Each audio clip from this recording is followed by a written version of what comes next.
Bonjour à tous. Pour la capsule d'aujourd'hui, je vais vous parler de l'effet miroir, les autres comme reflet de notre propre inconscient. Alors, l'effet miroir, très souvent, euh, c'est déstabilisant parce qu'en fait, les autres deviennent des reflets de notre inconscient. C'est un outil puissant pour comprendre et transformer nos perceptions et comportements.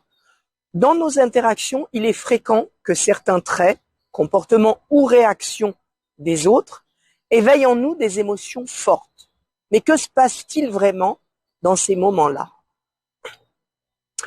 Et si ce que nous percevons chez l'autre était en fait un reflet de nous-mêmes?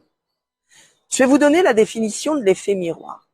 Alors, en psychologie et en développement personnel, c'est la capacité des autres à refléter nos propres états internes, nos croyances, nos peurs et nos désirs inconscients. En d'autres termes, ce qui nous dérange ou nous touche profondément chez l'autre peut souvent être un indice de ce que nous n'avons pas encore pleinement accepté ou exploré en nous. Par exemple, si je me sens irrité par quelqu'un qui semble très sûr de lui, ça peut révéler mon propre besoin d'affirmation ou mon manque de confiance en moi. Alors, lorsque nous vivons une émotion intense face à quelqu'un, il est très utile de se poser la question. Qu'est-ce que cela révèle de moi? Bien souvent, la réponse réside dans des facettes de notre personnalité que nous n'avons pas, que nous avons refoulées ou des croyances limitantes que nous avons intériorisées. L'effet miroir est alors une invitation à aller explorer notre inconscient, à mettre en lumière nos zones d'ombre pour mieux les comprendre et les intégrer. Alors, imaginons par exemple que je sois souvent contrariée par les gens qui ont tendance à procrastiner. Ça peut révéler une partie de moi qui, elle aussi, aimerait prendre plus de temps pour se détendre, ralentir, mais j'ai appris à juger ou à réprimer cette partie de moi. Ou alors encore, ça peut refléter une peur de l'échec que j'essaye de compenser en étant toujours dans l'action.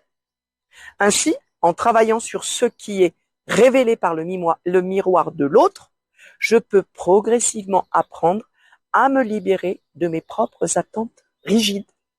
Un exemple concret. Il nous arrive souvent d'être agacés par certains comportements chez les autres.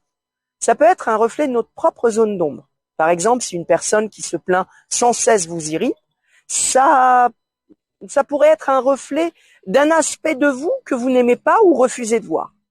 Alors, ensemble, on pourra explorer ces interactions pour comprendre ce qu'elles disent de vous. Parce que ces miroirs sont des opportunités formidables de croissance. Alors, ça va vous permettre d'embrasser ces parties de vous-même et de réduire vos réactions émotionnelles. Alors, on va prendre un exemple dans le cadre d'une séance de thérapie. J'ai accompagné une personne qui se sentait très irritée par la nature perfectionniste de son collègue au travail. En explorant plus en profondeur cette réaction, elle a réalisé qu'elle-même avait tendance à être très exigeante envers elle-même sans vraiment avoir conscience de cette exigence. En prenant le temps d'accueillir cette exigence, en apprenant à être plus bienveillante avec elle-même, elle a progressivement ressenti moins d'irritation vis-à-vis de son collègue. Alors ce changement est souvent le signe que l'effet miroir a porté ses fruits et que l'on a intégré une nouvelle facette de soi. Un autre exemple qui pourrait être celui d'une personne qui se sent souvent rejetée ou non appréciée par les autres. En s'interrogeant, elle pourrait réaliser qu'elle-même a tendance à se rejeter sur certaines parties d'elle-même, peut-être celles qui la rendent plus vulnérable ou sensible. Alors en accueillant et en réintégrant ces aspects, elle pourra petit à petit se sentir moins dépendante du regard des autres pour se sentir valorisée. En conclusion, l'effet miroir est une invitation à la transformation personnelle. En comprenant que les autres ne sont pas seulement des autres, mais des reflets de notre inconscient, nous gagnons en autonomie et en compréhension de nous-mêmes. Ce processus demande de la curiosité et de l'ouverture, mais il est incroyablement libérateur. Alors, la prochaine fois que vous ressentez une émotion forte en lien avec une personne de votre entourage, je vous invite à vous demander, et si cela parlait aussi de moi? Ce simple questionnement peut devenir une clé puissante pour explorer votre intériorité et avancer sur le chemin de l'acceptation de soi. Merci pour votre écoute.